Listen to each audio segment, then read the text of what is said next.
Hello, everyone, and welcome to the Lords of the Night. With me, as always, is the Lord of Pennies, Satsu 2 cents. What up, Bill? And I'm your host, Scribe, the Lord of Punishment. Hello, chat. Hello, everyone. Hope you're all having a good Tuesday. Hope your week so far has been well, and the week ahead of you goes well as well. Yeah, I don't really have anything else to say to that. So, Satsu, how are you doing? Pretty good. I've been making some moves and trying to get some work done to prep for this move. We're going to be getting the keys on the 5th, which is a little bit later than Squishy initially thought because she took her vacation on the 1st. Oh. And she's out for the week, but she had assumed that we'd be able to get in a little quicker, but it's not going to work out that way. So we got to make some moves because we're only going to have like a 2-day window when we get the keys to get everything over, because she wants everything to be over and in the house in that time frame, because she wants some time to be able to spend, in the new house. So it's going to be tight. It's going to be rough. Getting other people to help is going to be very difficult with that type of tight window. So we're probably looking on just hiring some movers, just out of necessity, just to make sure that everything gets done the way she wants it to get done, which means more money, which means yay. But, it should go smoothly as long as everything lines up. So we shall see. We'll see how that works out. As for myself, it was a thankfully relatively quiet and sedate day of just straightforward work, got it all done, and just kind of said, I'm going to relax. And so I played video games and watched movies and stuff, I guess. But that's about as exciting as it gets. I get to hang out with my sister again this weekend, so I'm looking forward to that. Talked to my mother today. She didn't actually have an opportunity to watch the stream last night to hear me sing happy birthday to her, but she apparently will be, either already has or will be soon, watching that, so good for that. And I expressed to her everyone's other well wishes on her birthday as well, and she appreciates that. So Mama Scribe says thank you, everyone. But with that, Monkey Dick, Jim Jones, movies, video games, hit that like button if you have not already, and you know who you are. And please share our stuff, share it far, wide, sideways, and otherwise. Said it before, we'll say it again. YouTube does a very, very poor job of letting people know that content from creators you might like is actually out there. Like even when announcing that live streams have gone live, it might not be until a half an hour later or something. So if there's a content creator out there that you like, whether it's us or someone else, be sure to share their stuff and let people know that you like them, because YouTube probably won't. Now, before we get into the news, those of you who are keen enough to have seen the thumbnail to this show prior may have noticed that I made some custom Garbage Pail Kid style cards for at least 4 Lords of the Night. This was a suggestion made by my sister. Sister Scribe said, why don't you do a Garbage Pail Kids thing? I was like, oh my gosh, that's a great idea. So I didn't stop at 4 because, I'm just an overachiever like that. So what will now happen is a brief gallery of my other work in this regard. I will be posting all of these in bunches to Twitter after the show, maybe tomorrow if I don't remember to do it tonight. And well, let's start off with our friend Weebo Jones. Now, I will warn, some of these vary in quality based on what I had to work with, so, forgive me. But number 1, it's Weebo Bones. She's so adorable. Yes, she is. And just as a note, I made sure to send copies of these to each individual ahead of time to get their okay, on the off chance that something about it was not to their approval. So all of these are approved. And holy cats, thank you, Ebony Williams. That's very generous of you. Thanks for being you. Aw. Well, thank you, Ebony, and happy birthday again. I let my mother know that your birthday was also on hers, and she was very excited to hear that. So thank you, Ebony. So there's Weebo Bones. Now, who do I have next? Well, you may have seen this one in the thumbnail, but on the off chance you didn't, it's Tearful Tailed. I like that one a lot. Tail. When I saw one with a guitar, I knew exactly who I had to make work with that one. And it's blue. It matches the theme. Yeah. And then came our friend Sinatra Says. Showman Salute. That cat might be dead. Yeah, that's kind of the point, I think, or the original intention of the whole thing. Garbage Pail Kids, Freak Out, etc. Next up, you also may have seen this one on the thumbnail, but I couldn't think of a good one for my own name, but I thought this worked out pretty well, all things considered. So there's me willfully blowing my brains out because of a TED excellence. Yeah. TED expert. That sounds about right. Next is my partner in crime here, Superstar. I am a superstar. Yes. To Squishy. In all his long-tongued glory. I'm glad Squishy wasn't here to hear that. Well, she'll hear it later, maybe. There's Satsu. And next, you haven't seen this one. It's a new one, or at least new one to you all. It's Were Dog Night. Yeah. I like that one too. Yeah, that worked out a lot better than I thought it would. I wasn't sure because I had to. Some of the photos I had to work with was like, am I going to be able to make this look legit? And it worked out. That worked out really good. And P-Dog really liked that one, so I'm glad for that. Next, our friend Cat Mort, which is ridiculously appropriate given the fact that she is constantly surrounded by furry little felines of the loving variety. It looks like a horrible place to be. Well, especially if you were allergic or something. Next, our other dear friend, the Ranting Mutant. Crawling out of the water to wreak havoc on the world. That is a fish baby monkey. Something like that. What a creature. Yeah. Next. Thank you. This is Kyle. Hello, chat people in Lawton. Hello, Kyle. Next, we have Chunky Drunky. It's really bad how well his head fits on that body. See, I specifically looked for a baby head character, and this character was baby headed. I kind of the one thing I wasn't that jazzed with was that I didn't take the time to try to better match the skin tone of Drunkle's avatar to the picture. But whatevs. Ain't the worst thing in the world. Now this is the one that I was most worried would be rejected by its accompanying Lord of the Night, because I wasn't sure how this would be taken. But thankfully, I got the okay. So I present to you Chaos Heave. Yeah, when I saw that, I'm like, that's perfect. There's no way she won't like that. Yeah. She said, "That's disgusting. I love it." So that's disgusting. I love it. With that, I knew I was in good stead. Yeah, I'm just like, that's perfect. And if that weren't enough, last and possibly certainly least, if I thought that one was going to be an iffy okay from the person in particular, I was really uncertain about this, but thankfully it's all done in good fun. Phallic Alex. Oh, jeez. So yes, ladies and gentlemen, there you go. There's my gallery of garbage lords.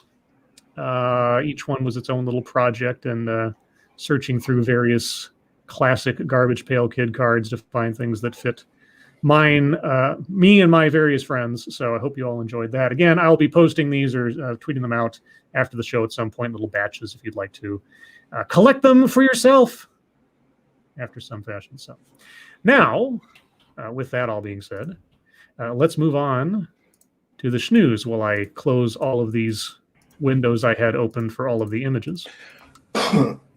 And then I can move on to sharing the schnuz. I either had a brain freeze or I didn't, but either way, tall person, thank you so much. If I didn't say so, can't say, but anyway, thank you so much. All right, so let's get into the wonderful world of the schnuz. Let's start off with Tiger Woods injured in a car crash. Here's what we know about Tiger Woods' car crash. Tiger Woods suffered serious injuries to both his legs after a single vehicle rollover crash Tuesday morning near Los Angeles. Woods was conscious when deputies arrived on the scene in Rancho Palos Verdes. Los Angeles County Sheriff Alex Villanueva said in a news conference on Tuesday, quote, "If you're just reading in," I guess that's not supposed to be tuning in, but anyway, here's what we know about the crash. Woods' 2021 Genesis was going downhill on a winding road and crossed the median before crashing into the curb and overturning into the brush. Neighbors called 911 about the crash at 7:12 a.m. local time. Quote, "We have to assume they made that call almost immediately as soon as it happened because the neighbors are sitting right within 50 feet of the location," Villanueva said. Woods' injuries were not life-threatening. Quote, "He was able to communicate and he was conscious," the sheriff said. Both legs were injured, according to LA County Fire Chief Daryl Osby. Deputy Carlos Gonzalez, the first responder at the scene, said Woods, quote, "was not able to stand on his own power." The airbags in the vehicle deployed and Woods was wearing a seatbelt. The sheriff said this likely saved his life. It appears that Woods' vehicle was, quote, "going at a relatively greater speed than normal," Villanueva said, adding that there were, quote, "no skid marks, no braking." The sheriff said there were no signs of impairment, but tests are being conducted. So he was just speeding to speed, or I don't know. I saw an article about this earlier. Somebody got really pissed off because I think they had mentioned that apparently he had like a DUI or something like years ago, and they're like, "What the fuck does that matter? Like, why is that in this article?" They're like losing their shit about that. Well, yeah. I guess it's background, but whatever. Anyway, I don't pay much attention to sports, let alone golf, but I mean, human to human, I'm glad he seems like he's going to be okay. So anyway, that was like the biggest, huge story on CNN, taking up 75% of the entire webpage. So I just thought maybe somebody would care. Other than the fact that he survived, I don't particularly care, but there you go. Let's move on to something maybe a bit more pertinent to people's lives. 5 board members of Texas grid operator ERCOT resign in wake of massive power outages during winter storm. Is that an admission of guilt in some fashion, or? Let's see. 5 members of the Electric Reliability Council of Texas. Wow, that's ironic. Board of directors, including the chair, resigned from their positions Tuesday, effective at the conclusion of Wednesday's board meeting, according to filings with the Public Utility Commission of Texas. ERCOT board chair Sally Talberg, board vice chair Peter Crampton, Finance and Audit Committee Chair Terry Bolger, and Human Resources and Governance Committee Chair Raymond Hepper submitted a joint letter of resignation acknowledging, quote, "the pain and suffering of Texans," unquote, who lost electricity, heat, and water during the extremely low temperatures last week. The storm engulfed the entire state, leaving at least 29 Texans dead and millions freezing in their homes for days. While most Texans now have power, some of their electric providers will no longer be available, and more than 7 million people have water disruptions, including warnings to boil water before using it or having running water at all. In their letter, the outgoing board members wrote that they are resigning to, quote, "allow state leaders a free hand with future direction and to eliminate distractions," unquote. I guess that sounds very magnanimous of you.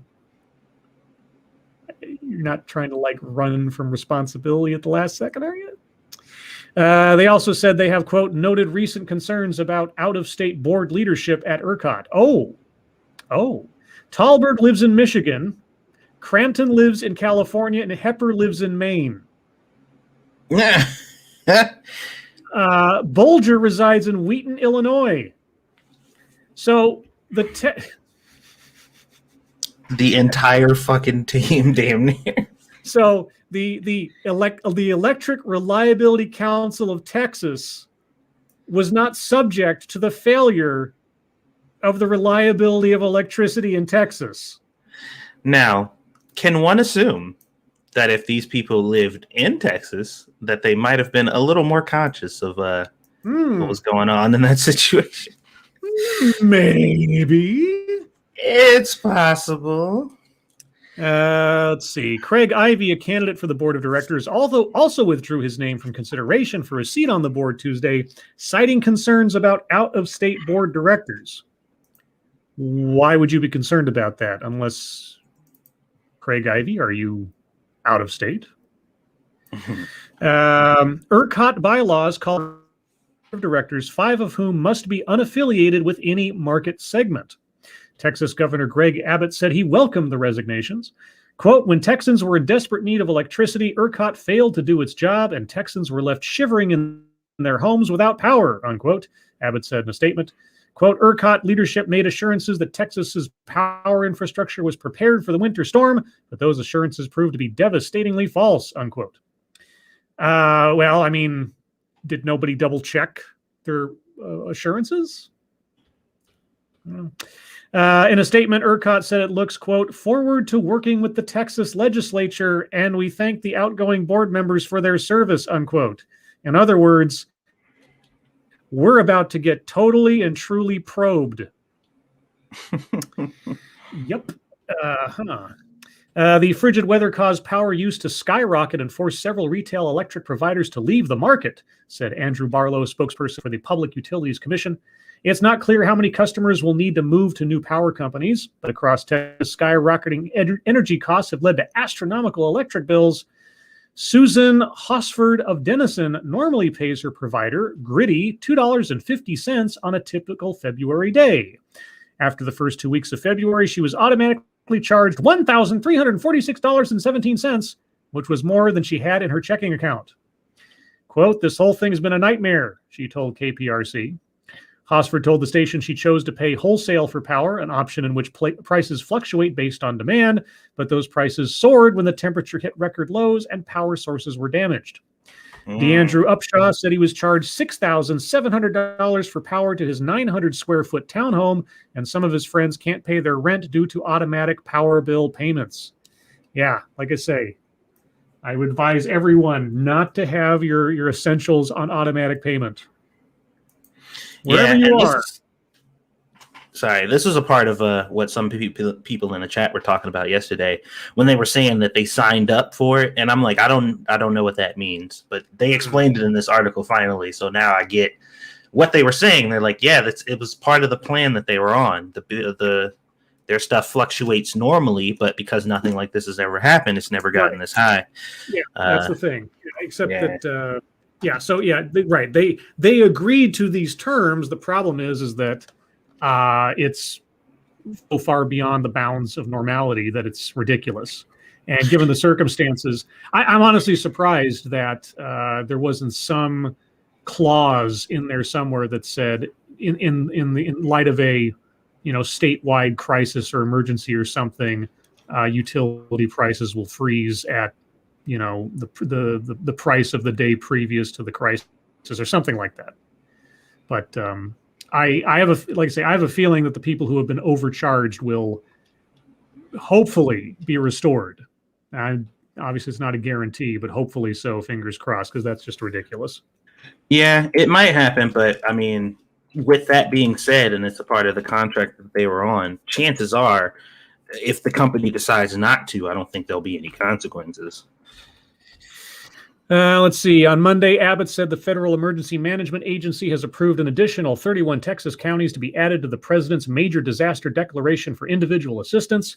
Abbott requested individual assistance for all 254 counties, but the White House approved 77 for a major disaster declaration on Saturday with public assistance for all counties. He said the State Public Utility Commission issued a moratorium on disconnections for non-payment. Quote, Texans who have suffered through days of freezing cold without power should not be subjected to skyrocketing energy bills due to a spike in the energy market, Abbott said. Yeah.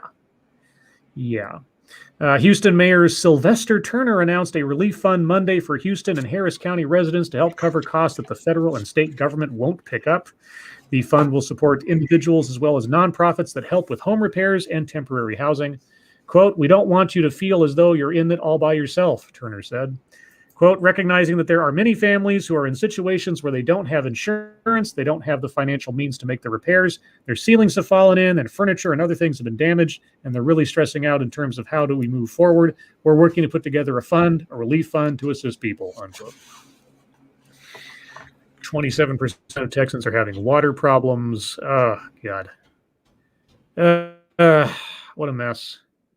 But yeah, that's crazy. The board in charge of Texas's electric system. Most of them don't even live in Texas. That's really having a stake in the game, isn't it? Jesus. Yeah, and some people are saying that it wouldn't have changed even if they did live there. Probably not, but I feel like they definitely would have put a little more urgency behind making sure that they at least tried to. I mean, because think about it, it didn't affect them at all. So they're just like, this might be that bad. But if they lived there and their families were the ones who were going to be losing power, they probably would have been like, oh, you know what? We need to make sure, like double, triple, ultra check. Yeah, even if it wouldn't have changed anything, literally, it's a bad look. It's just an overall bad look. It is a bad look, but it is what it is. All right, let's move on to the other thing that I saw all over Twitter today. We're going to our friends at Yahoo News for this one. Also, guys, by the way, if as we had it happen the other night, if you start seeing buffering or anything, it might be from me putting up these articles. I don't know, so let us know in the chat if you're able, if you see buffering or anything, roboting and stuff. White House denies kids in cages charge. White House Press Secretary Jen Psaki, is it Psaki or just Psaki? I don't know. Denied on Tues that the Biden administration was placing unaccompanied migrant children, quote, in cages, unquote, after the administration reopened several detention facilities that had been closed since 2019. Mm-hmm. The Biden administration is contending with a surge in migrants attempting to cross the U.S.-Mexico border. Gosh, I wonder why there's a surge in migrants attempting to cross the U.S.-Mexico border. Yeah.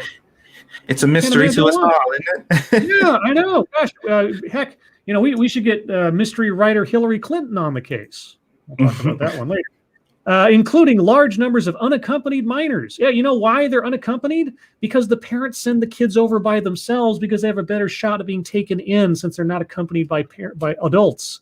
And literally a strategy. The border security will not turn away kids all by themselves, because they've been abandoned effectively.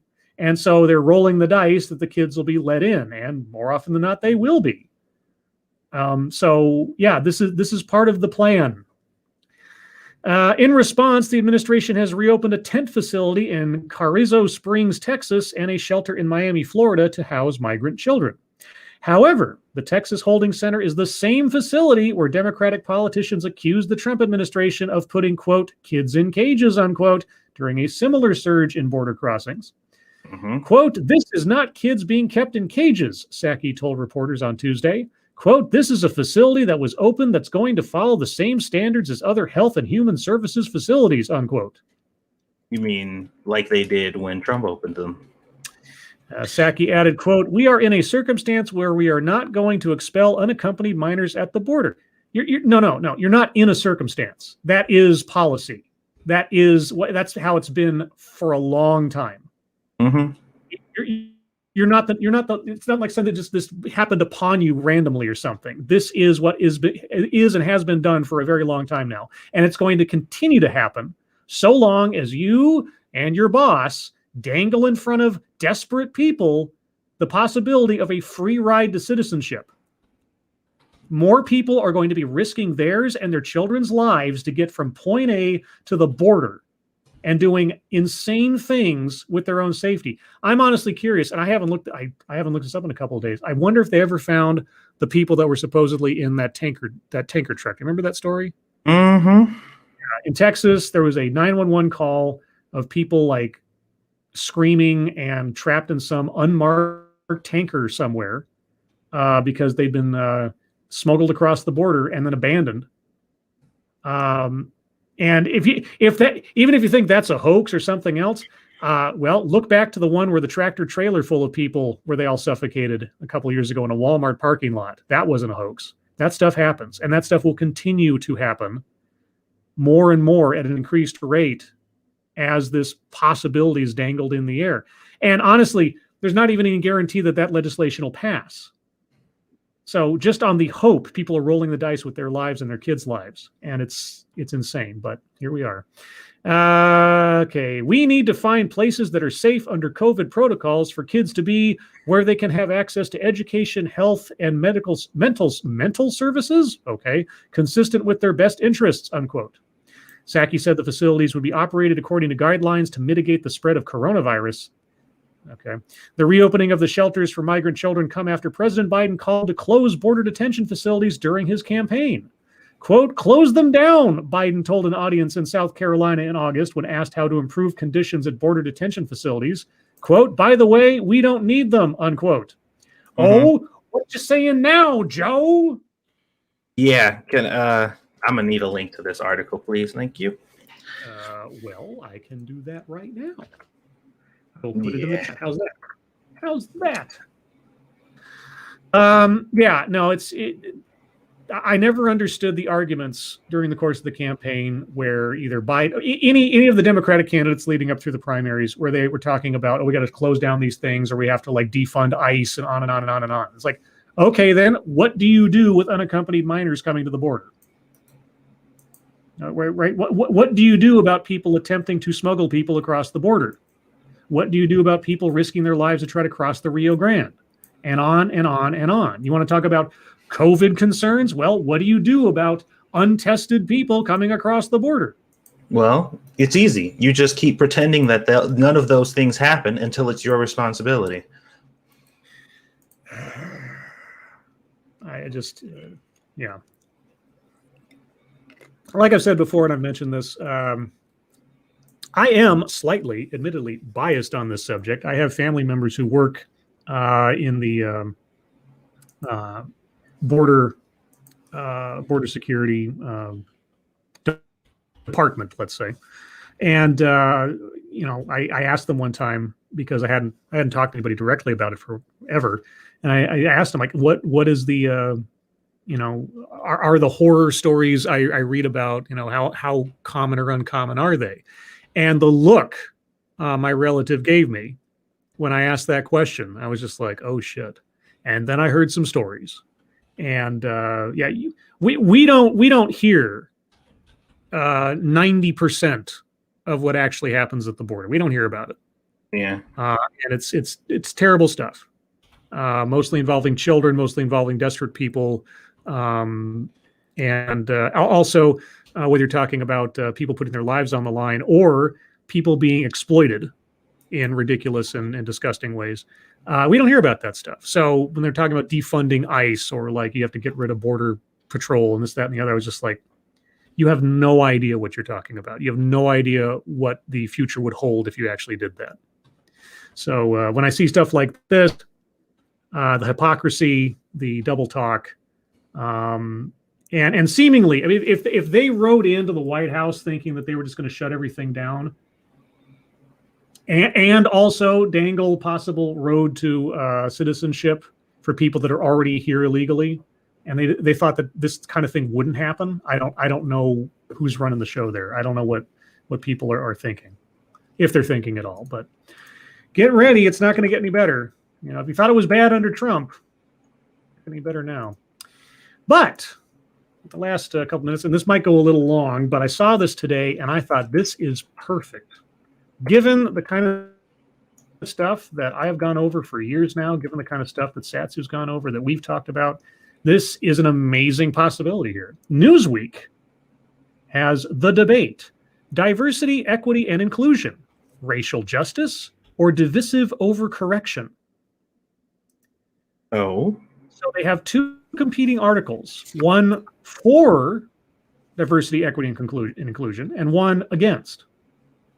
Who posted this, by the way? The Newsweek. Newsweek, okay. Newsweek, willingly arranged this to happen. So I thought we would start off with the for argument and then read the against and then discuss. All right. All right, so let's go. The for, let's see, how can racism be fixed by race-neutral measures? Doing the work together, requires submission of white power to the direction and self-interests of Black people and other people of color equitably. Then corporate promises will have the power to become more than lip service. Okay, that's the sort of summary. This is by Pamela Denise Long. I can't say that I recognize the name. Pamela Denise Long, trainer and consultant for implementing trauma-informed care and anti-racism. Okay. The 2020 murders of George Floyd, Breonna Taylor, and Ahmaud Arbery, 3 Black Americans killed by white people, was a wake-up call that resulted in a mass racial reckoning across the country. Protesters took to the streets for months on end throughout the spring and summer, and schools, organizations, businesses, and corporations telegraphed their commitment to rooting out the ways they were contributing to systemic racism. Organizations issued passionate statements about the evil of anti-Black racism and committed to amplifying diversity and fighting racism. A lot of this was lip service, corporations doing symbolic gestures like posting a black square on social media or a Black Lives Matter banner on their websites, none of which will help end racism or even employment discrimination within their own organizations. Yeah, and you still champion them and still praise them for doing it. True, and you encourage it to happen. But also, a note to our author, racism will never go away. There will always be racism somewhere. I was thinking about this. I was trying to think of an analogy about how you would best oppose racism and how we have been opposing racism for decades now. It's kind of like smoking. How popular is smoking these days compared to, say, the 1970s? Right? We as a society, at least in America, made it relatively unfashionable. Right? It's been banned from most public places, or at least at distance, and so on. The prices for cigarettes have gone up. The facts about what it can possibly cause in your lungs and everything else, and so but smoking's never going to go away. People are going to stop smoking, right? But you can make it reduce in frequency by making it unpopular. Now, I'm not passing judgment on people who smoke. If that's what you want to do, go ahead. But as far as like a strategy, who says that racism is popular today? Every time that there's even a hint that someone has done anything to cross the line, what, there's ticker tape parades or something? No. So that's how you make something sort of reduce in its effectiveness, is you make it unfashionable, you make it unpopular. And here we are. Thank you, Chicago Mike. Wait, they were called protesters? Yeah, I know, right? Well, the thing is, they're not on the wrong track. A lot of these activist groups, when they come up with reasons on how to combat racism and stuff like that, the problem is they always take it way farther than it needs to go. There's nothing wrong with calling somebody out on their bullshit. There's nothing wrong with pointing out the fact that somebody is being racist when they are actually being racist. Like all those things are general solutions. There are social consequences to certain things that you do. Like if you walk around naked, you will get a negative social response. Unless you're sexy as fuck, then you'll get a mixed social response. It just really depends. So those type of social consequences that come with you just dealing with people on an interpersonal level, those are good methods in which to handle it. The problem is they say, no, you need to take it a step further. You need to assume that everything that everybody does is racist. And if for whatever reason you don't think it is, you need to find a reason as to why it might be. And that's how shit got out of hand. Well, it's turned into a moral crusade, and not a moral crusade beyond, like you say, reason. But let's read the rest of it. What is required is for the existing power structures to allow themselves to be led by the very Americans whose deaths are fueling the momentum and whose lived experiences are most informed by organizational exclusion and racism. Wrong.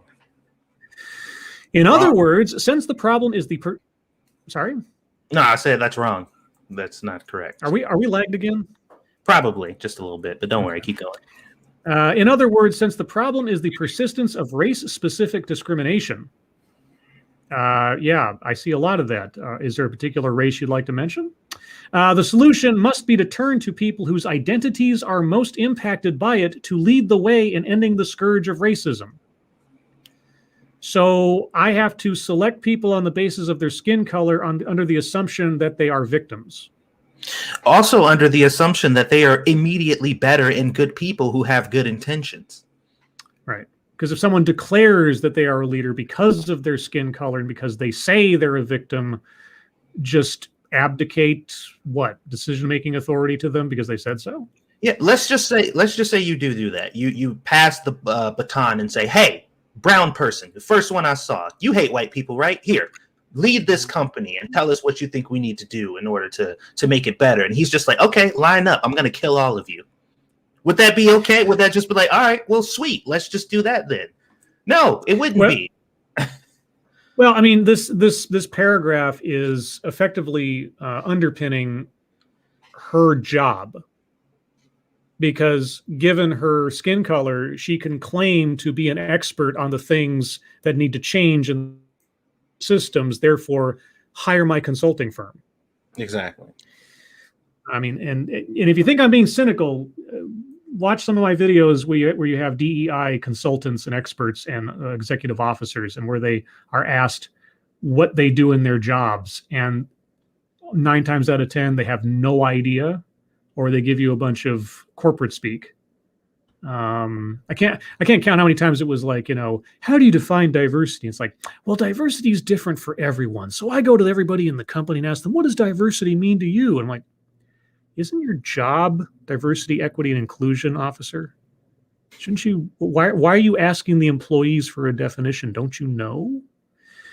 And if you think I'm kidding, that's almost a direct quote from several of them. Anyway, and that's what diversity, equity, inclusion, and anti-racism. Oh, they added it. Oh my God, they keep adding on new things. Before it was just diversity and inclusion, right? It was D and I.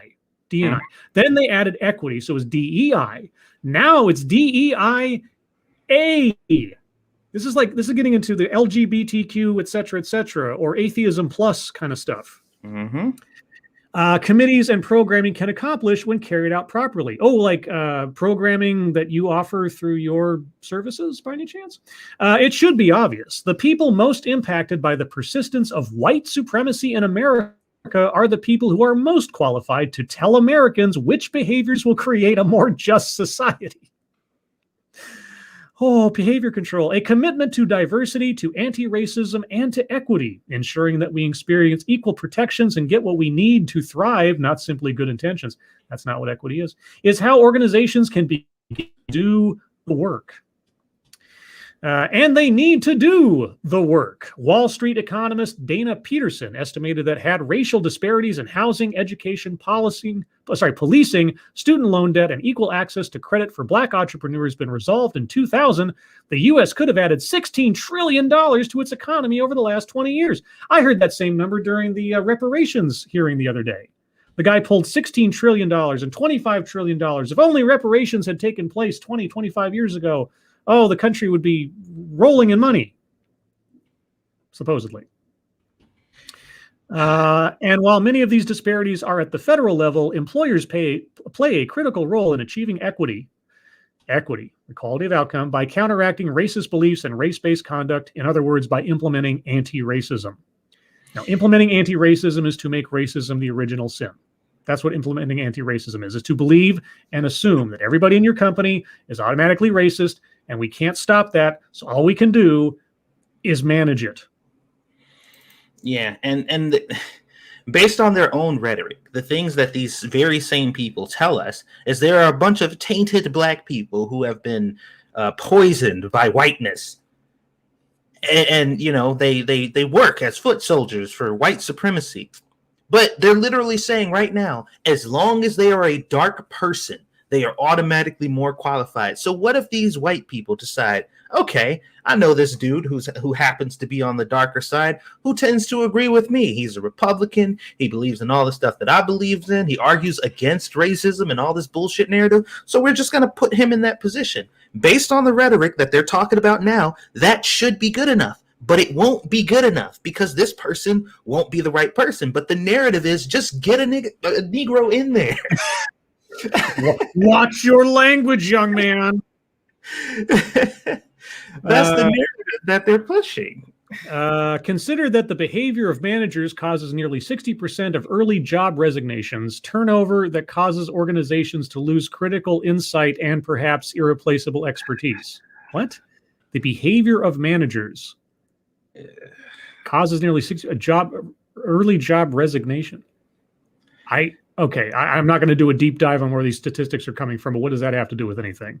And I mean, if it's just 60% of early job that's across the board. That's got nothing to do with race. And all too often, discrimination plays a big role. Yeah, you know where that happens? In diversity and inclusion initiatives in companies. I have my receipts on that one. Thank you, Bacala Driving 8-Man. Calm down and have a Coke. According to the U.S. Equal Employment Opportunity Commission, EEOC, race, sex, and disability accounted for nearly 73,000 job discrimination claims filed between October 2018 and September 2019. Well, let me ask you something. What other job discrimination claims could they make under the law outside of maybe religion? Because if they're making a claim of discrimination, it's got to be because of race, sex, disability, religion, ethnicity, so on. Those are literally the only thing. I mean, what? Smell? You stink? So 73,000 job discrimination claims between October 2018 and September 2019. So in 1 year, 73,000 job. Okay.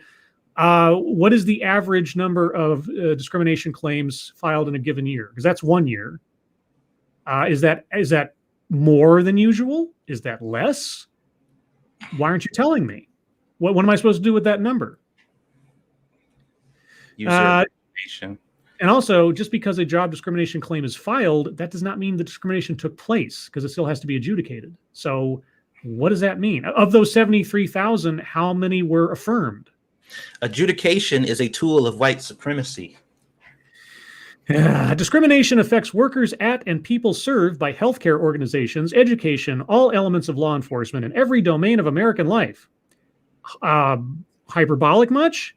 Ageism is also hurting the economy. A recent report from AARP estimates that discrimination against mature workers cost the United States $850,000 in gross domestic product during 2018. $850,000 in gross domestic product. Okay, this isn't me saying it's good to discriminate against mature workers or older workers, but here's my question. Out of the U.S.'s gross domestic product, what percentage is $850,000? Yeah. I mean, I think the U.S.'s gross domestic product is a very, very large number. Well, that might be a rounding error, for God's sakes. Dude, the irony that I can't get past with this article is no matter what point you stop them, like let's just say if they were just going on, this was them telling this to us, and we stopped them at any point and said, so what is the solution? And they had to be completely honest. After all that talk about discrimination, they would have to say out of their mouths, discriminate against white people. And it wouldn't even be ironic to them. They would just be like, yeah, that's obviously this discrimination is bad. So our solution is to discriminate against white people. That's obviously the proper choice. And they would look at you dead in the face. I never have any idea what like when I watch these TED Excellence things about diversity and inclusion, I'm always waiting for them to tell me the bare bones solution. But almost to a one, they couch their language, they kind of dance around it, they just sort of leave it hanging in the air as an implied notion. Because if and it doesn't matter who it is, if they came right out and said what it is that they think should happen, yeah, like you say, it wouldn't pass muster with anybody. And and this is why I've always wondered, and I've asked this question, I can't count how many times doing videos on diversity and inclusion initiatives. How is it that given the things that must have to happen for these initiatives to operate, that there haven't been just gadzooks discrimination? Oh, wait, there's been 73,000. were some of those because white people or men or straight people were overlooked in favor of someone else? Because, you know, that's discrimination too. I wonder. Yeah, and it's not that difficult of a I wonder. concept. Anyway,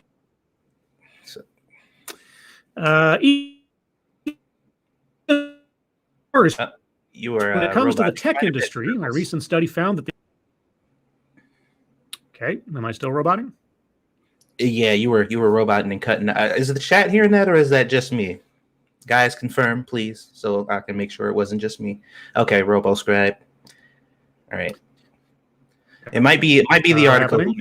So Is this still happening? just a little bit. Yeah, I think we're still delayed, and you're cutting out a little bit. Okay, well, I don't know when to start talking again then. So you seem clear now. Just keep going. I won't interrupt you. I'll just let you go. And if the chat complains too much, then we'll try to do something about it. okay. All right.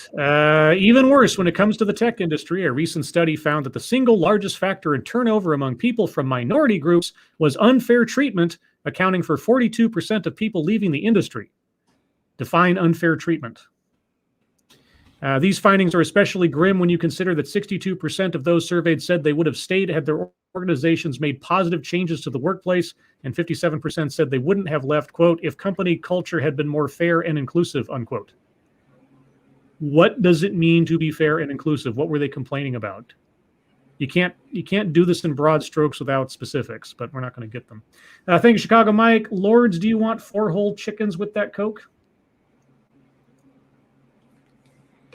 No. What? That's chicken for me.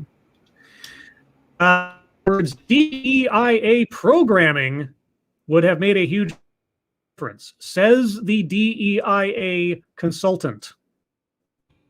It's intuitive sense, of course. DEIA committees and programs are designed to interfere with the way people have always done things, a way that results in Black and other non-white employees marginalized, discriminated against, and unfairly treated. Right, so all companies are racist white supremacists. Okay. Changing the way people think is only the beginning of DEIA. Oh, well, of course. I mean, you need to continue your paychecks, which helps people understand which actions are expected and get clear on the consequences for poor behavior. The true power of DEIA committees is their ability to require changes in daily behavior, how coworkers talk to each other, how supervisors interact with those they manage, how to determine who is hired or fired or promoted or disciplined, and how to deliver equality in good customer service interactions. Many of the behaviors that result in the racist treatment of colleagues from Black and other non-white communities are learned behaviors and habits.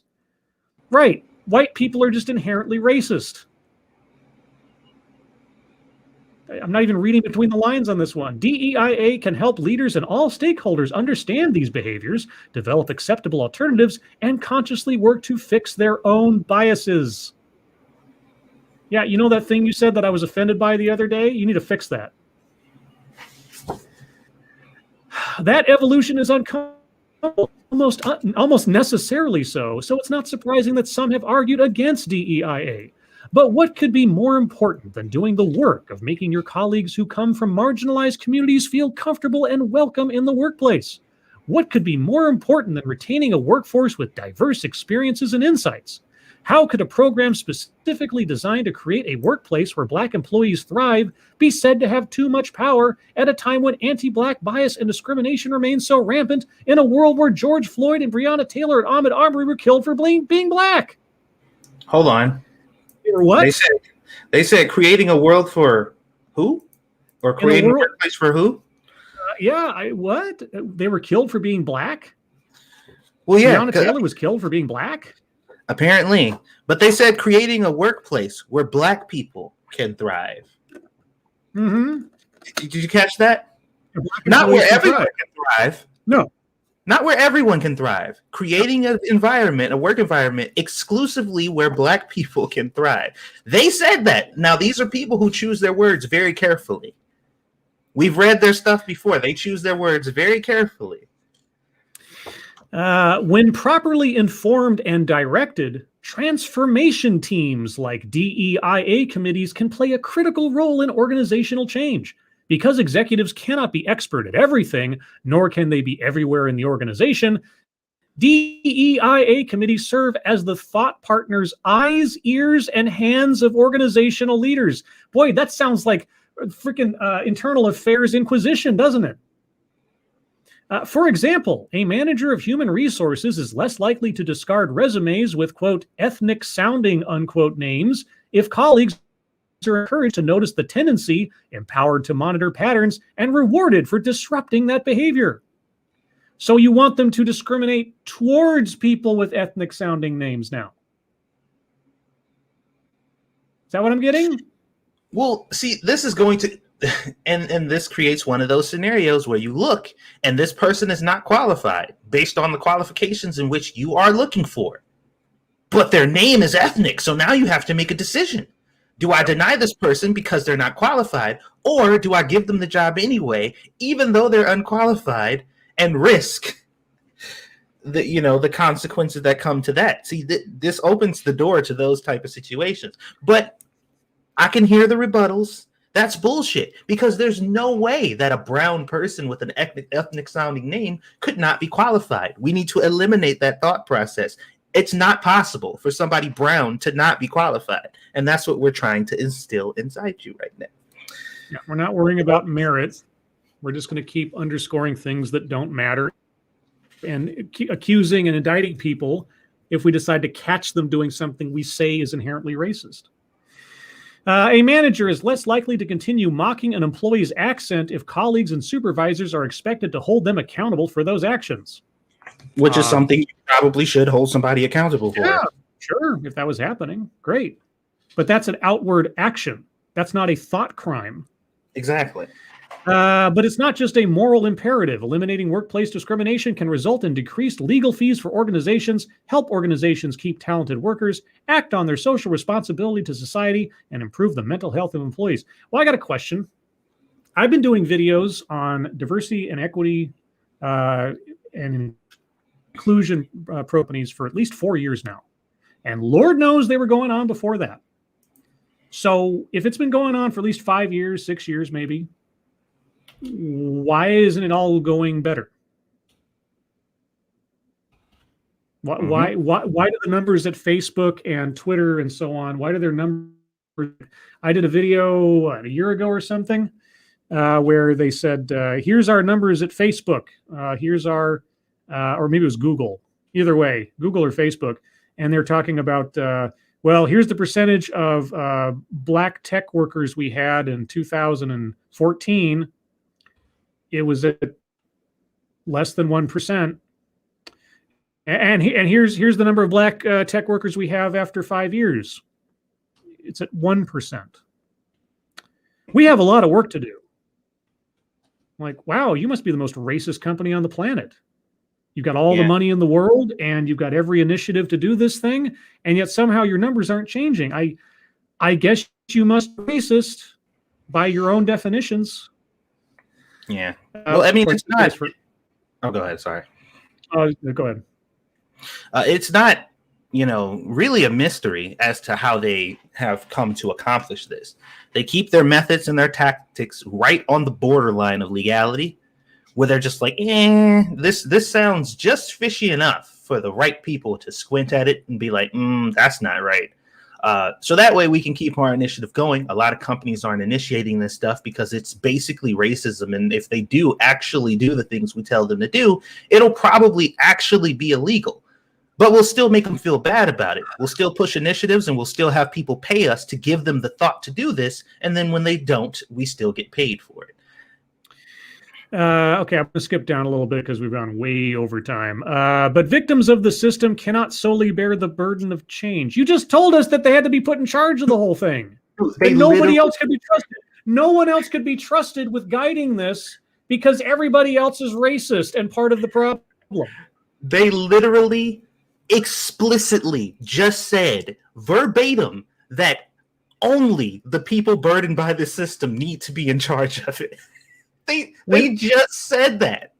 When Black people are included in these efforts, we are all too often forced to bear the burden of fighting an organization's culture. This too is wrong. While self-interested Black folks should be chief architects of DEIA focus and implementation, organizational leaders must use their social capital to shield the change agents. When the work is properly distributed, executive leaders must be prepared to address resistance quickly and summarily. So anybody questioning this initiative needs to be punished? Yes, they need the foot soldiers here to administer the discipline and tell everybody to fall in line. And if anybody questions it, the white people need to use their power to crush them before they do it. It is, oh my God, this shit is fucking brilliant. Oh my God. Risks must be distributed equitably, with white people, those most protected by the current system, bearing the heaviest burdens for intervening in the moment, holding stakeholders accountable, and using power to buck the cultural status quo. Doing the work together requires submission of white power to the direction and self-interests of Black people and other people of color equitably. Then corporate promises will have the power to become more than lip service. Okay, dare I start with the opposing one? I know, guys. We'll forgo fuck a tree time, and we'll just do MSS News because I don't have any YouTube stuff to talk about. I'll give Satsu the YouTube time, and then we'll go to MSS News until question time. I just want to get through this. Diversity, equity, inclusion committees have way too much power, says Monica Osborne, author of the Midrashic Impulse. I don't know what that means. In 2020, moral outrage bloomed across the nation after George Floyd, an unarmed Black man, was killed by a white police officer who held his knee on Floyd's neck for over 8 minutes. In the wake of this horrifying event, an already volatile discourse about racial equality erupted into mass protests. But when outrage becomes a nation's default mode, broad overcorrections are sure to follow. This case was no exception. The phenomenon of diversity, equity, and inclusion, DEI committees blossoming at schools and businesses, schools are the scary ones, across the nation is one symptom of such sweeping overcorrection. While a committee devoted to diversity sounds promising and can certainly work towards leveling the playing field, the result can be catastrophic if it is awarded unchecked power. Thank you, Chicago Mike. I know this Newsweek article was the writer trained by Harry Enton. Harry Enton did defect from Newsweek over to a CNN, didn't he? Well, that power statement, that's the key right there, because that's exactly what that last article, the person who wrote that last article was pushing. They weren't just pushing having the initiatives. They said, not only do we need to have these initiatives, but we need to have absolute immunity while we do it. We should be able to do whatever we want and be defended no matter what.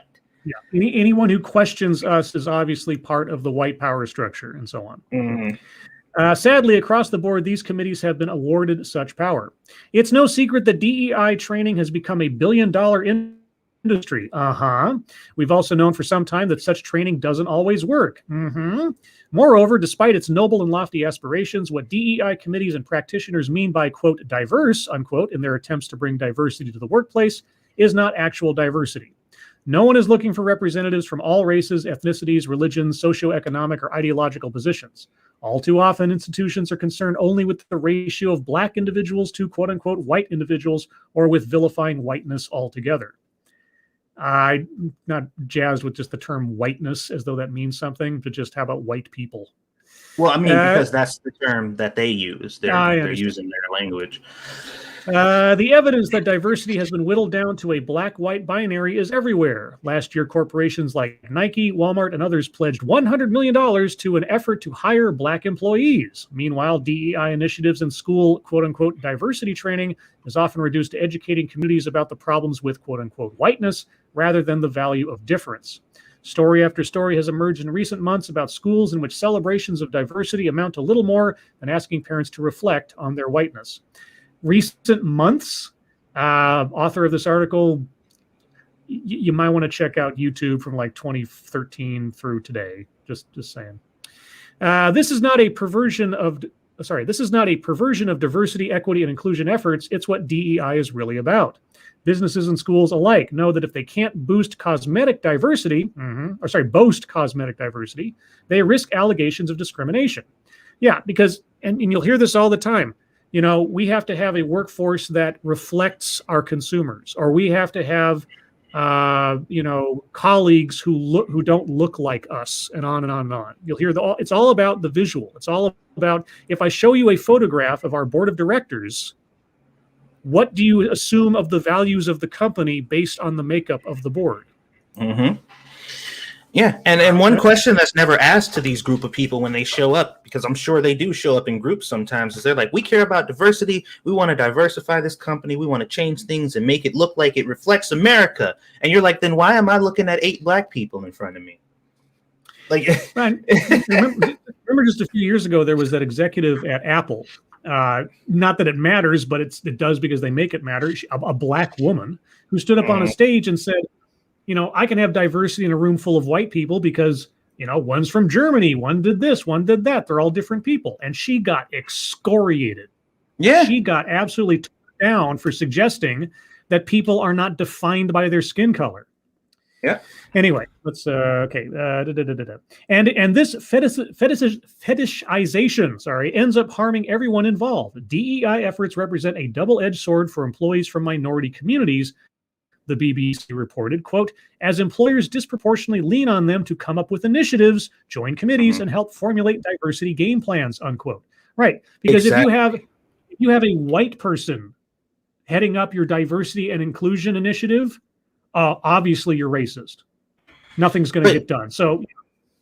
But I have to argue with the word disproportionately, though, because that's the way it was set up. It was set up and designed. Your teachings literally say that these are the only people who are qualified to do it. So you're not being disproportionately leaned upon. It's your fucking job, and it's only your job because that's the way you set it up to be.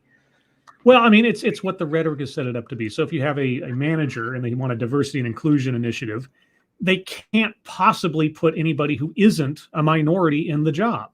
It has to be. Is anything else, it wouldn't be acceptable. As our previous author basically said. Well, not even basically said, it exactly said. Let's see. As employers disproportionately lean on them to come up with initiatives, join committees, and help formulate diversity game plans. And often, this is the only lens through which employers are willing to see them. In one case reported in the New York Times, a black woman working in educational technology sales was contacted on LinkedIn with a request to lead an executive program on diversity, a request she declined because it is not her field. When she inquired instead about a sales position, the silence was deafening. Mm-hmm. But who cares about who cares about the unintended consequences that affects the people, the very same people that you claim to be protecting? Fuck them. They don't matter. We're the ones trying to make money.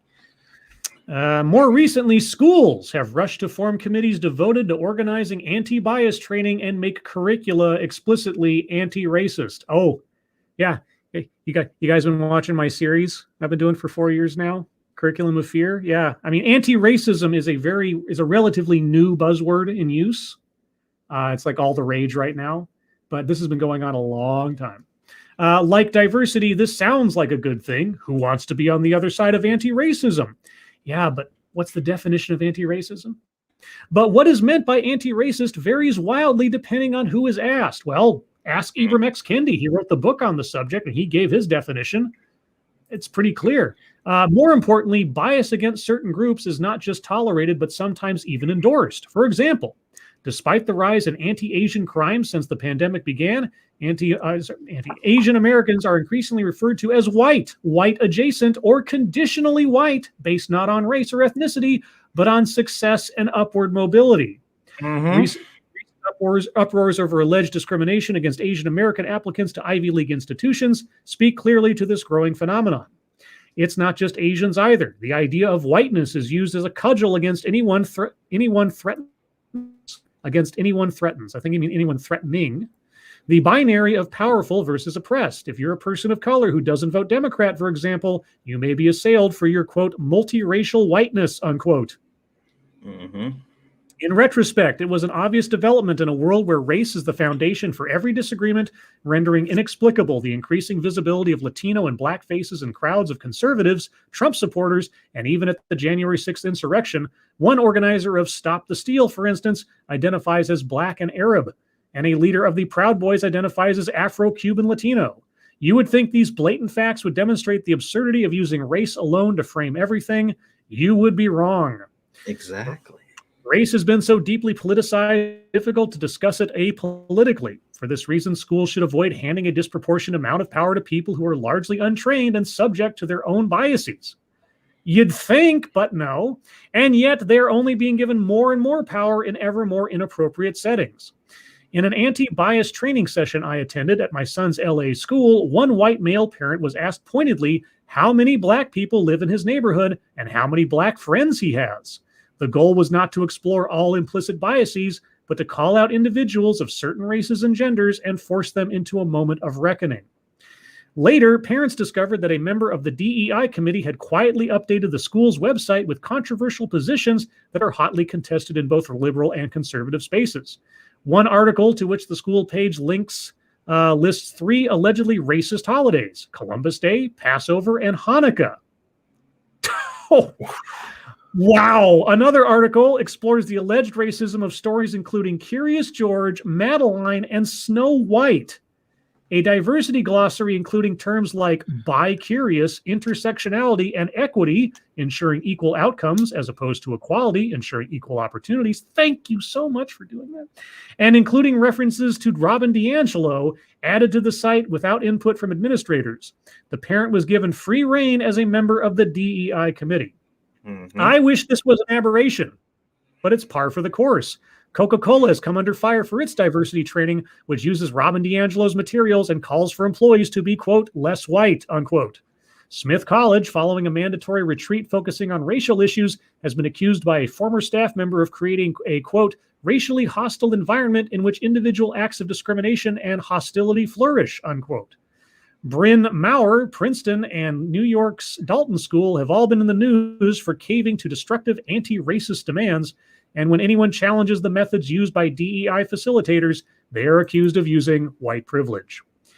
It's no wonder that many are coming to see that anti-racism arguments are divisive and potentially destructive when it comes to building community. And while there are certainly DEI programs that do not rely on dividing people by race, the most popular programs often force people into categories that ignore the complexity of identity despite claiming to do the opposite. We know that racial discrimination in America exists. Acknowledging this is an important first step in working toward a world where we all have equal opportunities to succeed. Diversity and inclusion are essential, but only in a form that does not render historical grievances the only marker of diversity. Reaching for simplistic lessons on bias that we can devour quickly rather than critically is not helpful. Extreme ideologies that rely on either-or thinking do not correspond to the sensibilities of most Americans, so it should go without saying that embedding these ideas in school and business cultures is more likely to result in racial and political tribalism than real diversity. Racism is real, and we must fight it, but handing the rights to people who have little understanding of the complex issues over which they have control will backfire immeasurably. Wowie!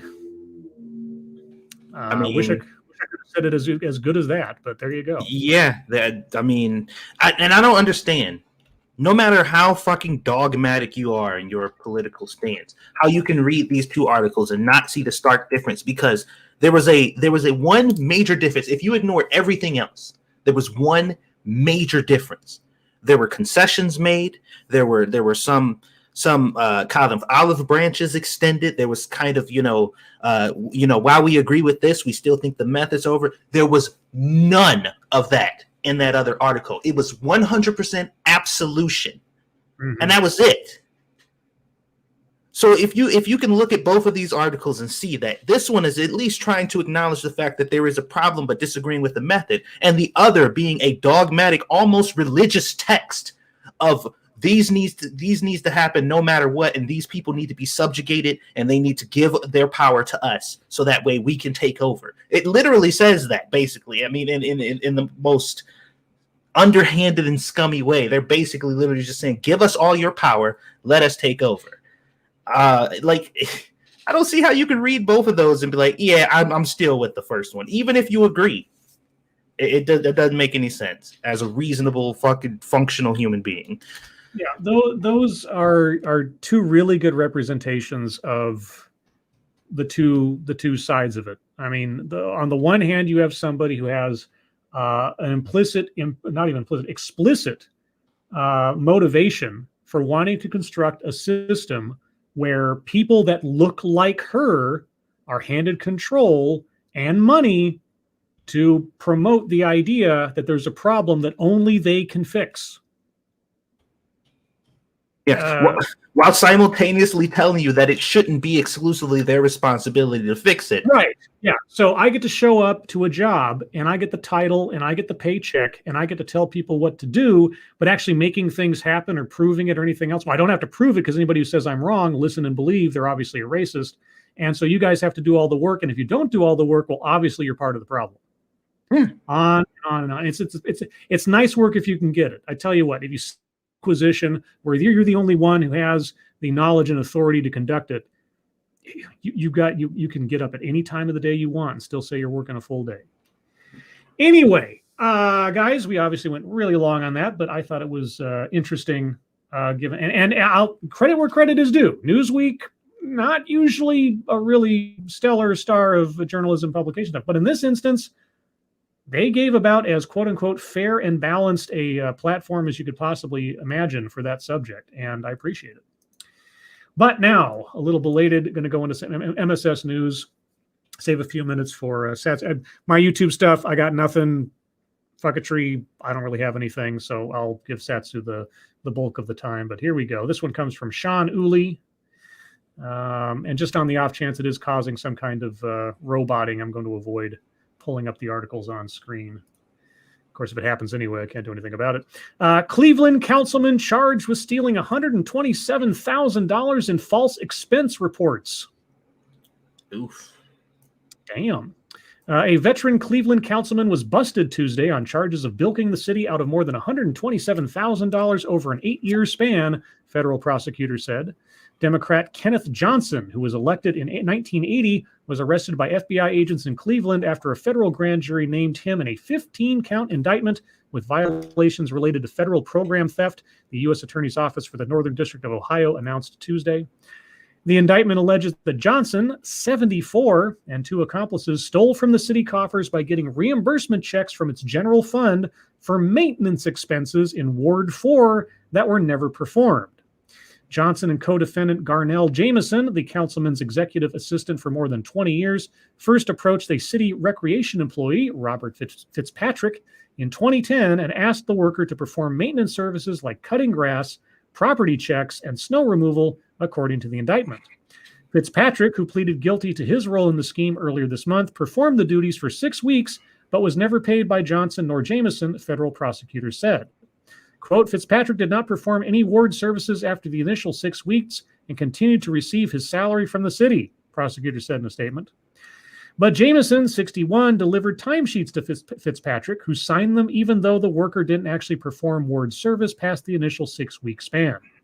Jameson is accused of giving the timesheet to Johnson for his approval, which he submitted with his official council expense reports to be reimbursed. The councilman then allegedly requested the maximum reimbursement of $1,200 for each month of expenses between January 2010 and October 2018.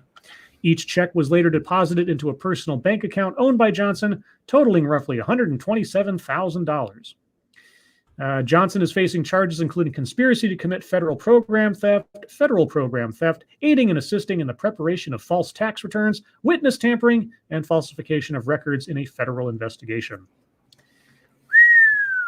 Well, you're going to live out your golden years in jail, looks like there, Councilman. He would have to be from Cleveland. God damn it. I mean, Cleveland ain't, I'm we ain't got the best reputation, but still.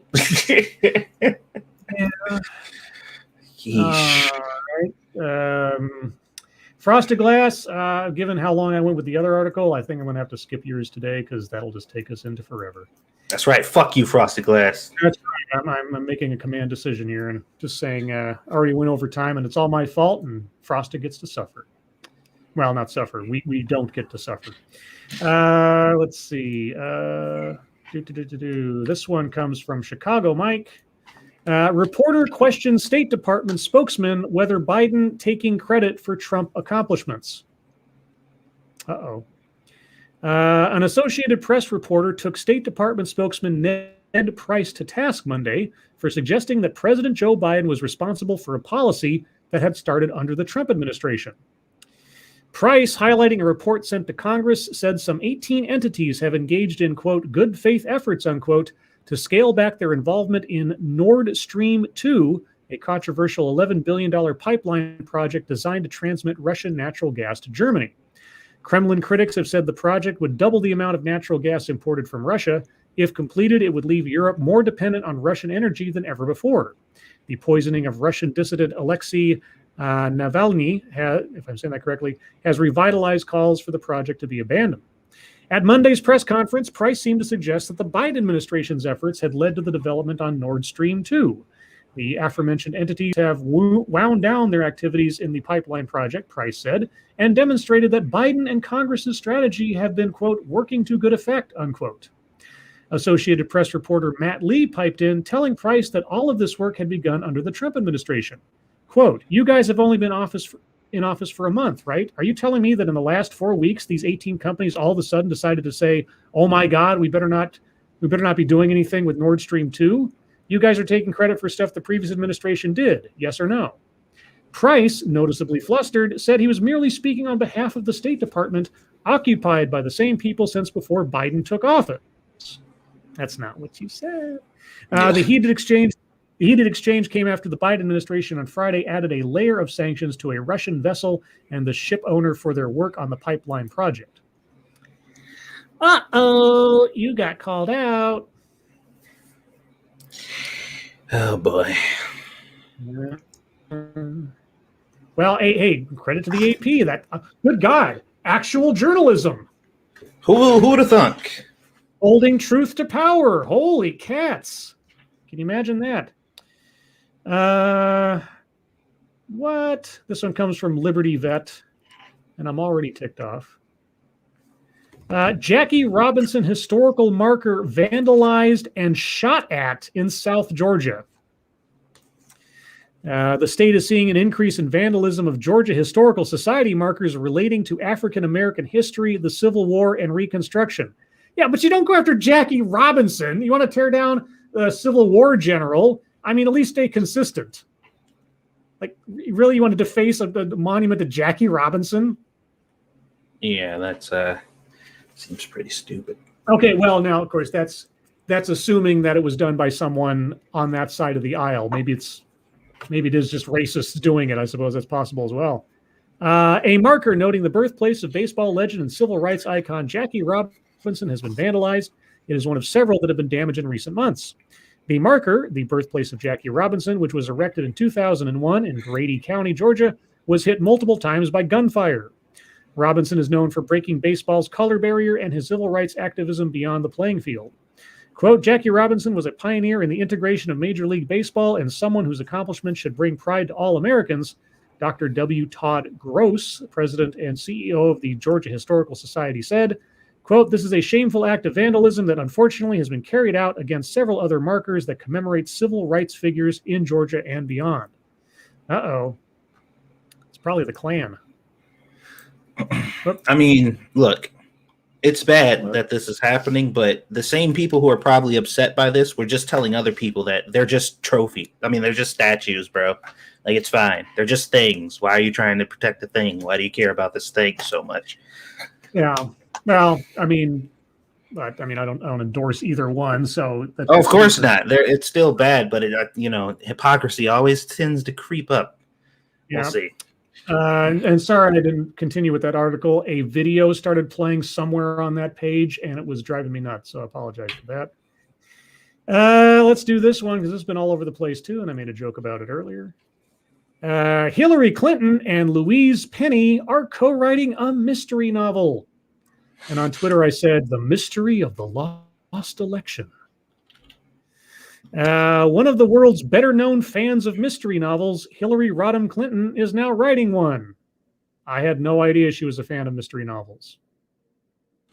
But then I don't really care about Hillary Clinton's personal life so much until it becomes national news. Clinton is teaming up with her friend, the novelist Louise Penny, on State of Terror. That's the name of the novel, State of Terror, okay, which has a plot that might occur to someone of Clinton's background.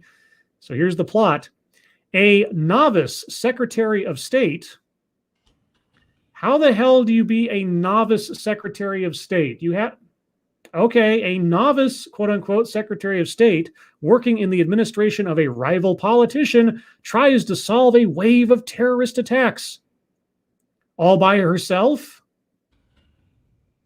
There's not like an entire, administration set up, between Homeland Security, CIA, FBI, all by herself, the Secretary of State. That would be unrealistic, Scribe.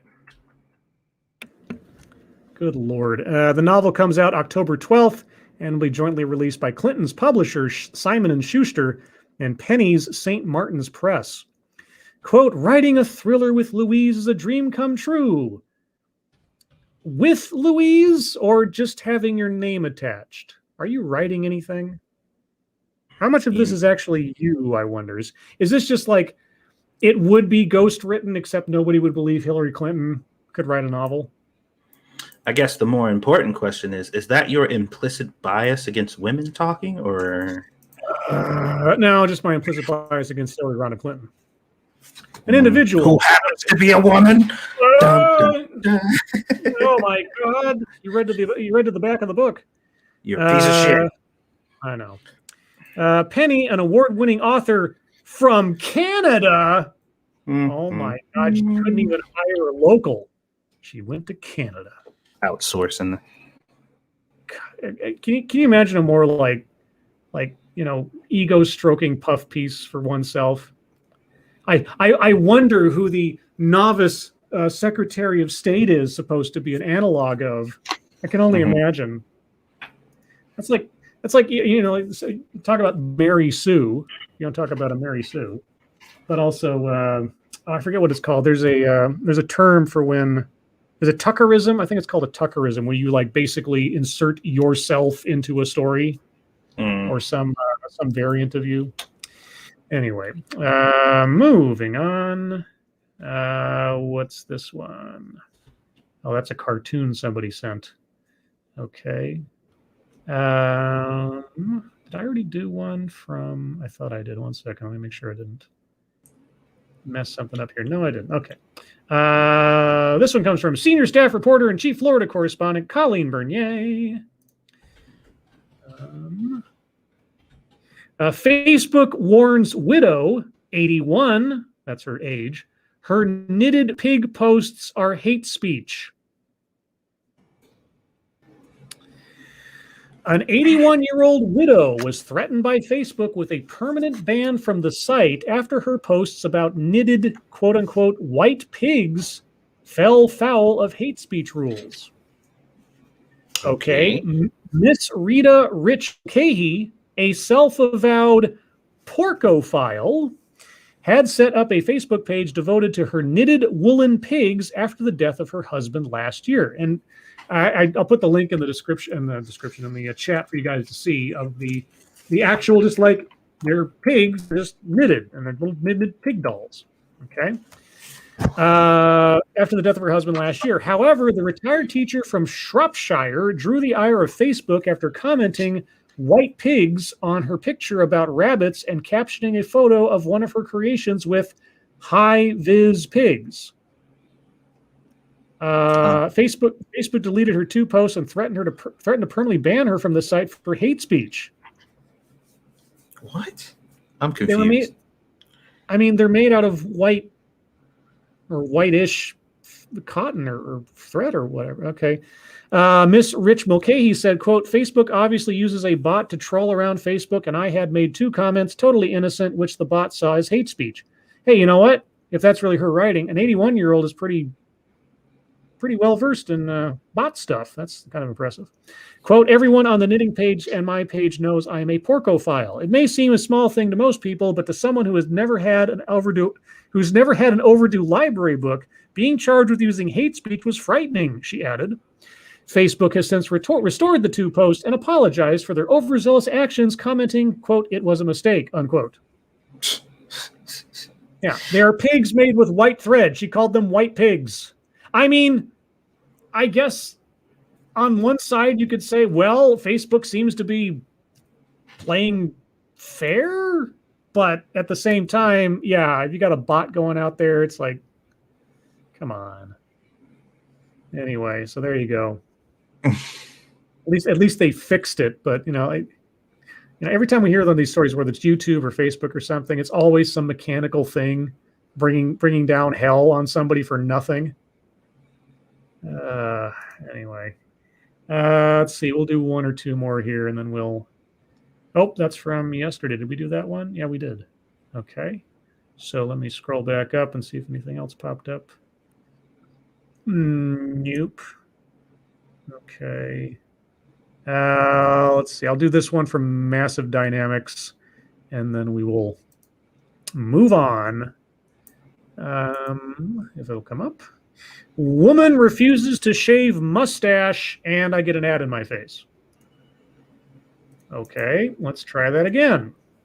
Woman refuses to shave mustache or unibrow because her facial hair helps her weed out bad dates.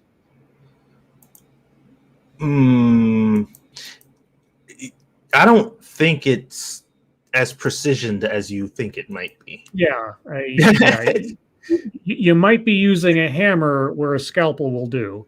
Eldina Yaganyak, I think I'm saying that correctly. I don't know. I'm going to put the link in the chat so you guys can see this for yourselves. I actually knew a girl named Aldina. She was like the nicest, most bubbliest girl I've ever met. She was she was awesome. She used to work at one of my jobs with me, and she was super nice. Eldina Yaganyak, 31, often receives cruel comments and stares from strangers because of her full mustache and monobrow, but she refuses to remove her facial hair. The tutor from Copenhagen, Denmark, has decided to embrace the hair that sprouts on her upper lip and between her eyes because the reaction to both helps to weed out bad dates and has made her embrace being different. Eldina grew up in a small city where people were expected to stick to rigid beauty norms. As she got older, she became frustrated at the expectation that women had to be hair-free. So in March 2020, Eldina decided to put down the tweezers and razors and let her facial hair flourish. Quote, "Before I let my unibrow grow out, I did feel like there were extremely limited options to how women were supposed to look," said Eldina. "Compared to men, we are expected to spend much more time and money on our looks just to be deemed visually acceptable in society, especially when you are in public spaces. If a man doesn't shave and doesn't pluck his eyebrows, no one notices or comments, and it's nothing out of the ordinary. Just like many... Well, it depends.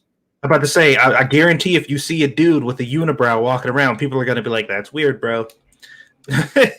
And also how unkempt you are also says something about... Anyway, I could go on. Just like many other women, I have learned to police myself.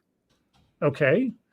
For instance, I used to not feel comfortable going outside unless my eyebrows were the accepted small size, and I wouldn't go to the gym unless my legs were clean shaven.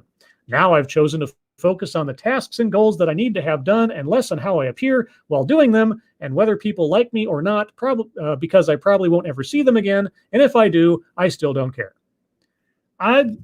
Okay.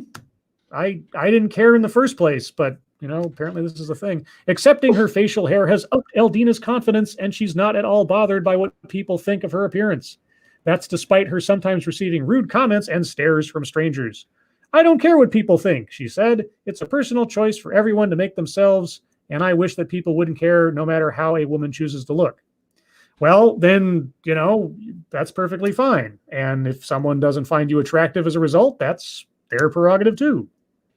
Yeah, you know what? And like I said, whenever I see stories like this, I'm totally fine with it. I'm like, that is 100% her prerogative. If that's what she wants to do, more power to her. I mean, as long as she ain't walking around saying people need to accept that I do this and, all these people are evil because they don't like this. It's like, okay, that's a whole nother issue. But if you just don't care and you're like, I'm going to look however the fuck I want to look because I want to. And I'm going to keep doing this on dates because if somebody shows up and they accept this, then I'll probably give them my time of day fuck, do it. I wish more people were like that. I wish more people didn't give a shit what other people thought, because we wouldn't have the society that she's complaining about if that wasn't the case. So I wonder if she has any preferences for how men look. 100% she does. I guarantee it. Ask her what she likes in a man, and she will give you a full fucking list of everything a man is supposed to be who she wants to date. But, you know, because here's the thing. She has a unibrow or whatever and a full mustache or whatever. None of that shit matters. There is somebody out there who wants to fuck her right now. Who she is curving the fuck out of right now because she don't want nothing to do with him. So, anyway. Just as a question, generally speaking. Okay, my Twitter for the last hour and a half, I couldn't get to the home feed. It was just saying there's a problem. I could get to everything else. I just couldn't get to the home feed. So I was about to ask, have I been blocked or banned or something? I don't know. Thank you, Grant Miller. I do the same thing and weed out shallow women not wanting to date a fat guy. Where's my lonely person medal? Yeah, right. I'll live the way I want, and everybody has to accept it. Okay, big deal. I don't give a shit. I'm not going to date you. Anyway, Satsu, briefly, what have you been up to on the intertubes? Well, like I said, I am working very diligently to get as many things as I can get done. I'm going for at least 2 weeks worth of videos to be uploaded throughout all of my channels. And I got everything laid out, and I'm finishing up all my cooking channel stuff right now. Actually, just now during the stream, I just finished all the recipe, the cooking and all that stuff for the HelloFresh stuff. All the assets that I've created for these videos, I just finished them all just now. So all 12 videos that I'm working on at the moment for my cooking channel, all the assets are done. The only thing I need to do is script them and upload them. Script them, edit them, and upload them. And I'm only going to be doing, for the course of the next 2 weeks, probably 3 maximum, just to give myself an extra week. So that'll be done, but all the assets are done. I have about 4, maybe 5 videos coming out for my gaming channel within the next 2 weeks. And then obviously I'll still be doing my streams and stuff, but that stuff won't start back until Friday. We'll be back playing something. Unfortunately, you remember I told you how much fun we've been having with Valheim. That game is a good time.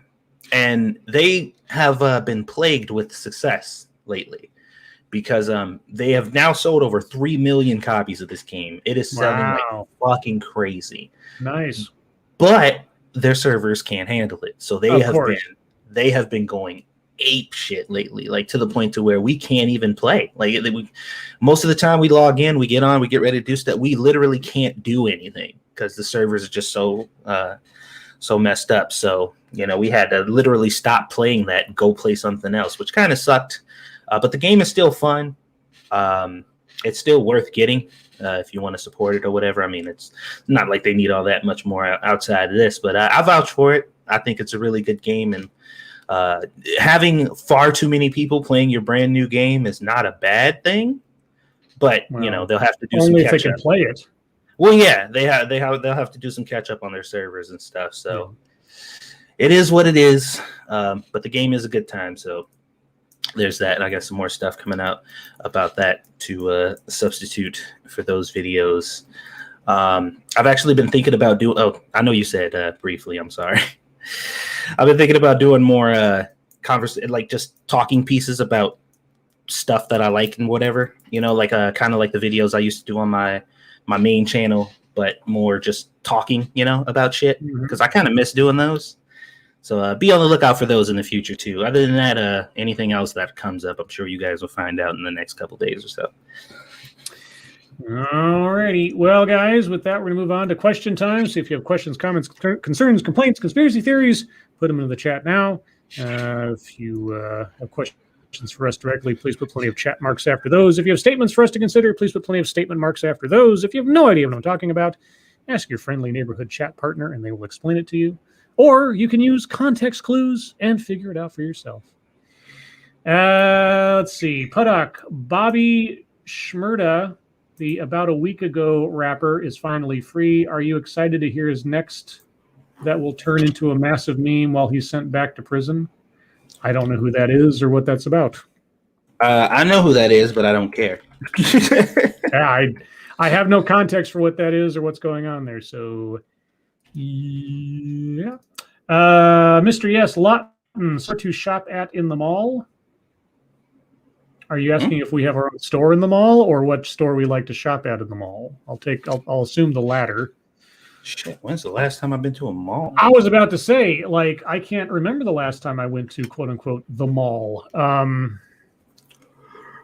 Honestly, I think it had to have been not this past Christmas, but the pre-COVID Christmas. And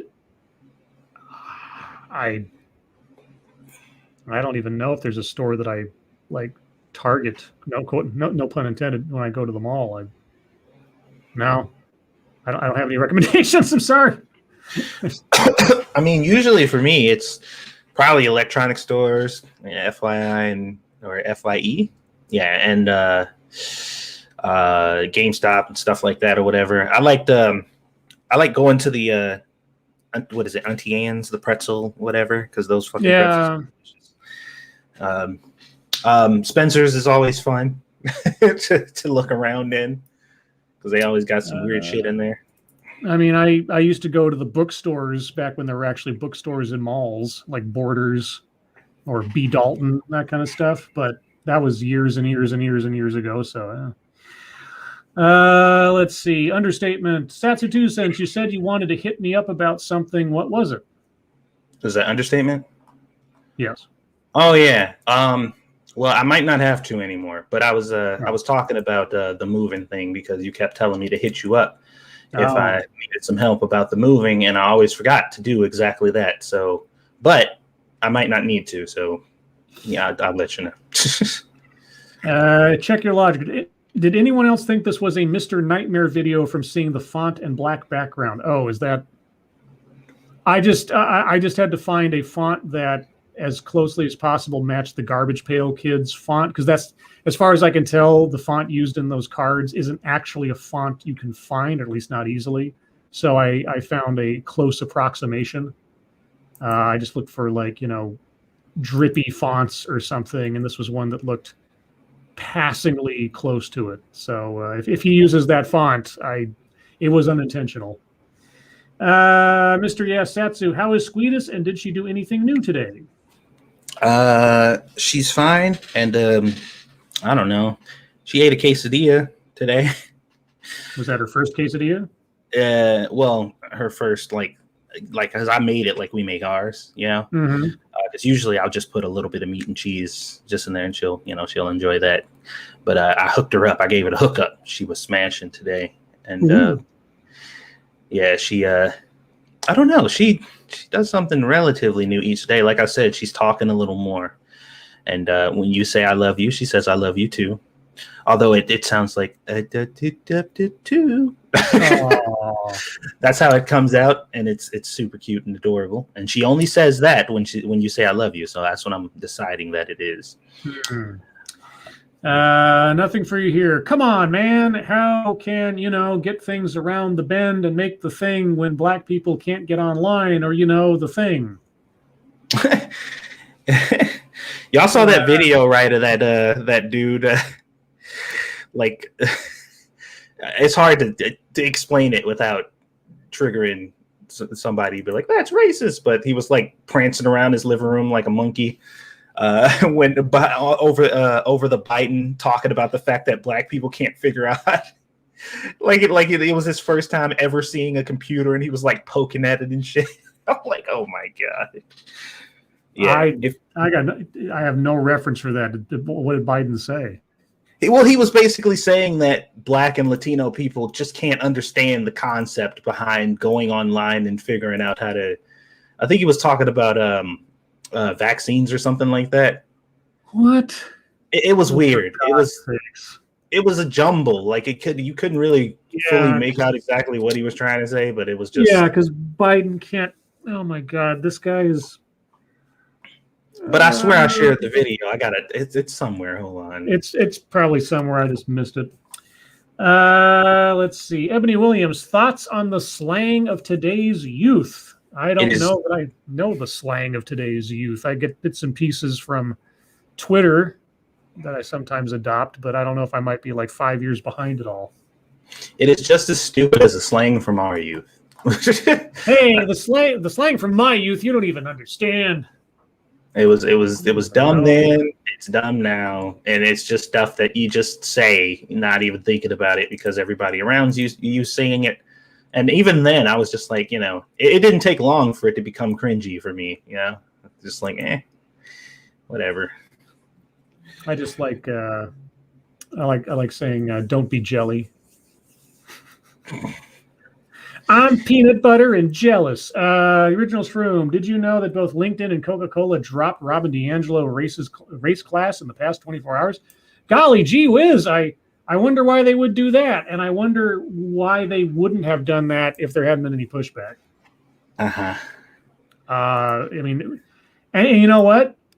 I will bet you that the reason that thing got pushed through in both those companies was due to the very things mentioned by our author in the first article. Mm-hmm. Is that somebody was given absolute and total authority to do whatever they wanted, and anybody who pushed back was obviously part of the white supremacist power structure oppressing people of color across the board. And it led to that, a training session where white people had to be less white, whatever the fuck that means. I sent that to you, Scribbles. Okay. And honestly, if I were an employee at LinkedIn or Coca-Cola, I'd probably be filing a complaint, if not a lawsuit, for hostile work environment and racial discrimination. There's not much more of a more blatant example you can think of. Honestly, I'm hard pressed to think of a major company that has done something that ridiculously racially charged that hasn't in the past gotten raked over the coals. Especially, can you imagine if it said something like "Be less black" at work? Mm-hmm. Can you imagine that? Yeah, I'm curious to see what happens beyond that, because them pulling the plug on it now doesn't make up for the fact that it happened and it was approved and went through whatever approval process they had. There it was. Mr. Yes, Scribe, have you seen the movie Oblivion starring George Takei? No, I saw Oblivion with Tom Cruise, and I've played some of the Elder Scrolls Oblivion, but no, I have not seen George Takei. Data Wasteland, did you see Biden stutter the N-word? No, people keep saying that, but when I heard it, I don't know, man. It definitely sounded like that's what he said, but I'm not on the he definitively said the N-word train, so I don't know. It didn't really.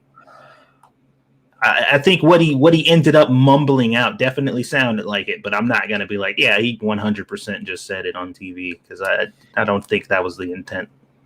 Mata Winter, oh lords, would y'all try a chicken mammary, so a breast, glazed in a white wine and garlic sauce, a scoop of eggs scrambled with white cheddar and onions, and a rooster mug of aged white wine? All that sounds fine to me. Yeah, sure, why not? So, chicken breast and scrambled eggs, it's all very, okay. Will it forward? She was talking about them not knowing how to get online to get in line for the vaccine. Okay. Yeah, I haven't seen this video, so I must have missed it today. I sent it to you, so. Okay. Pyrus Creed, Satsu, is Final Fantasy XIV worth playing? No, I know where this answer is going. And will you be playing the Outriders demo this week? Final Fantasy XIV is absolutely worth playing, but I am the most biased person you can probably ask about that. So I really enjoy it. I've been playing it for 8 years, somewhere around there, and I'm still not bored with it. I still have fun with it, and I've gotten quite a few other people to play it, and they'll probably tell you their opinions too. So ask around and look around, or more importantly, go look yourself. Go look at the gameplay, look at what it's about, check out some reviews, and see if it appeals to you. And if it does, then check it out. But I might not be I'm biased, so it is what it is. And Outriders, I don't see why not. If the beta's free and I don't have to buy it or pre-order it in order to play the beta, then sure, I'd like to play the beta. Let's see. 1 second here. I'm gonna check something real quick. Let's see. Thank you, Andrew Joyner. Thoughts on Michael Malice? I like him, but his politics is strange. I have to apologize. I have no idea who Michael Malice is, so I couldn't say. Is that a British figure of some kind or UK figure? I don't know. Yeah, I don't know that. Let's see. Okay. Mr. Yes, Scribe, have you seen The Last of the Mohicans? I will find you. That's the most I remember from The Last of the Mohicans is that line from the trailer. I will find you. And that Wes Studi was in there. What was his name? Magua, something like that. It's been a long time since I've seen that movie, but yes, I have seen it. I think maybe only once or once and a half or something. Nothing for you here. You guys got any advice for dealing with people while working customer service who treat you like garbage because of their woke entitlement? Grin and bear it and know that it's not going to last forever. That's all I can tell you. The best thing you can do, and this, I don't know what type of person you are, so it may be difficult to do this, but the best thing you can do if you want to get at them and make their day worse without actually getting in trouble is be as disgustingly nice to them as possible. Yeah, like it's like yeah, to a disgusting degree, and don't be you got to be creepy about it, but just be like ridiculously nice to them. It makes them so mad. It pisses them off. And whether they're quote unquote a woke customer or whatever, dealing with troublesome customers calmly and rationally. Mm-hmm. The more you practice that, the better off you'll be in the long run. You build up your tolerance for that kind of thing. You keep a level head in those situations. As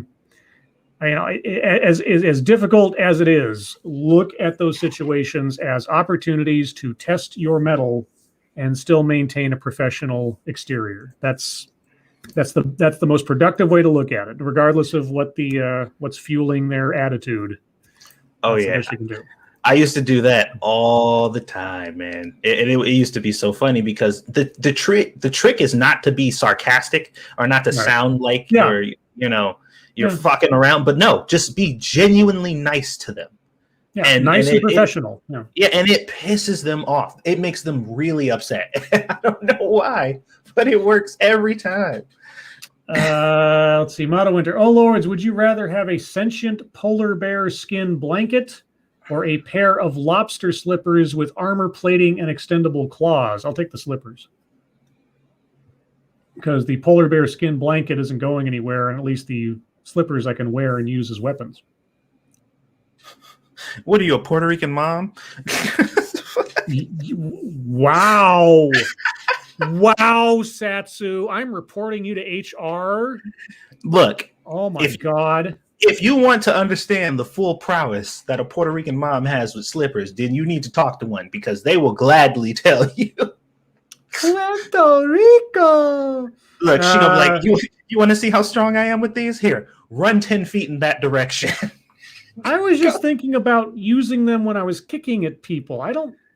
You're going some weird ways, man. Pirates Creed, Satsu, I was incorrect. It's a free demo coming out on the 25th, not a beta. That makes sense. How do you get it? If you have information on how to get it, because some of those go through Steam, but then other times you got to jump through hoops to get it. So if you know how to get it, send me the info, and yeah, I'll play it. I am nervous though because it's made by Square Enix, and they fuck shit up a lot. So, Mr. Yes, Satsu, what was better, Avatar: The Last Airbender or Legend of Korra? I think I know the answer to this one. I haven't even watched either one of them. I didn't watch Legend of Korra all the way through. I only seen like a few bits and pieces. So I can't say definitively, but based off what I've heard and the review videos and stuff that I've done, and the character synopsises. Synopses. Okay. That I've seen for both characters, I would probably say that I'm going to still stick with the first one because Korra Cora does some questionable shit, and she is a little Mary Sue-ish, a little bit. And I ain't really about that. Like, I like characters that actually have flaws and aren't just like, this character's great because vagina, you know? But I'll have to watch it officially to give my actual opinion. Mm-hmm. Let's see. Daniel Fullman says customers want to fight. By being nice, you take that away from them. Yeah, I mean, it's just like with anybody that's looking to pick a fight. You know, Mhm. they're looking to get a reaction, and if you don't feed that to them, then they don't know what to do. So Yeah. And you know, like I say, when you get those situations as when you're customer service, whether you're on the phone or in person or otherwise, for the sake of your own job, and again, for the sake of your own building up a tolerance to stressful situations and learning how to, you know, work through someone making loud noises doesn't do anything. And it's you know, it's the old thing, sticks and stones and so on. But also, loud words don't actually cause any harm. And if you can piece your way through the problem and still get to a solution, you'll be a not only a sort of a better employee, I suppose, for handling that kind of thing, but really learning how to productively deal with stress from an external source is a life lesson worth having. It really is. Oh yeah, people reciprocate with that stuff, especially if you. Well, I have an anecdotal for that, but if you want to continue, go ahead. Well, I can't continue now with that preamble. Go ahead. Well, I know you like to get to as many questions as possible. I didn't want to slow you down too much, but basically, I was selling a phone to this lady, and she was pissed. I mean, like really fucking mad, and she was definitely there to take out whatever frustration she had on whoever was there at the time. And throughout the whole thing, she was just being rude and saying mean stuff to me and just, you know, suggesting that, you know, whatever it is she was going through was my fault. And the more I was nice to her, the longer I just professionally dealt with her and genuinely tried to help her, the more she mellowed out. And eventually at the end, she just flat out apologized. And was like, I'm so sorry. Mm-hmm. Like, I was being really unreasonable. And, you know, I just all this stuff going on. I'm sure you understand. You probably deal with this a lot. And I'm just like, oh, yeah, no problem. Whatever. It's cool. Now, since we're in that mode, I have my own anecdote of something similar. Mm-hmm. Way back in the day when I worked at a video store. So when there was there were certain videos in the video store that weren't technically X-rated or anything, so they weren't like in the back room, but they were a very hard rated R kind of thing. Mm-hmm. And one in particular, and when there were movies like that in the shop where my boss decided he would put a big green sticker on it that says, will not rent to anyone under 18 or anyone accompanying someone under 18, etc. It's like if you show up with your kids, you're not going to rent it or something. He was he had some very strict stuff because he didn't want to have any backlash on this.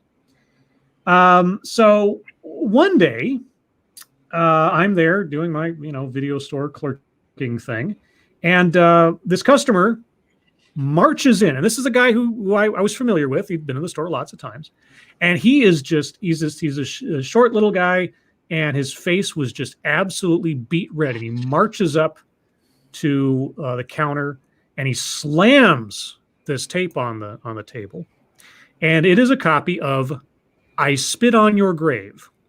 Now, if you guys do not know what this movie is, well, let's just say it is a very famous revenge movie with some very explicit events in it. I won't go over them here. If you're really morbidly curious and have no idea, you can find a synopsis elsewhere. If you've seen the movie, you already know what I'm talking about. Anyway, he slams this movie on the table and says, "Do you know what's in this?" And even at my young age at that point, I kept my comments. I looked down and said, yes, I've seen it. He says, there is rape, there is murder, there is blood, and God, this is just the most repulsive thing I've ever seen. And I'm like, okay. And he says, I can't believe that you'd have this on the shelf. Da, da, da, da, da. And I'm like, well, we have a big sticker on the box that you had to have seen. I didn't mention that part, but we don't rent. I told him, I said, well, we understand. That's why we don't rent it out to anyone under the age of 18, or even to anyone who's accompanied by someone under the age of 18. That's the boss's orders. And he turned, and at the other side of the other end of the counter was another pair of customers who were working with my coworker, and it was a guy, and I think his daughter. And he turned, like in the middle of my explanation, he turns to this guy, this adult man, and he says, "Would you let your daughter watch something like this?" And the guy looks at him and says, "Okay, dude, you need to calm down." and so I said the guy's name. I said, "Tell you what, obviously you did not enjoy this, so I'm going to credit your account. You get a free rental." And and he's just like, and he just stomps out, leaves the video, stomps out. And I'm like, so I wait till he's out. And by that point, my coworker was in the back, and she was cowering. Like, my coworker at that time, a very, very nice girl, right? Very nice girl, but very meek, not confrontational in any way, shape, or form. And she was cowering in the back at this point. And so he leaves. And by that point, the guy and his daughter had also left.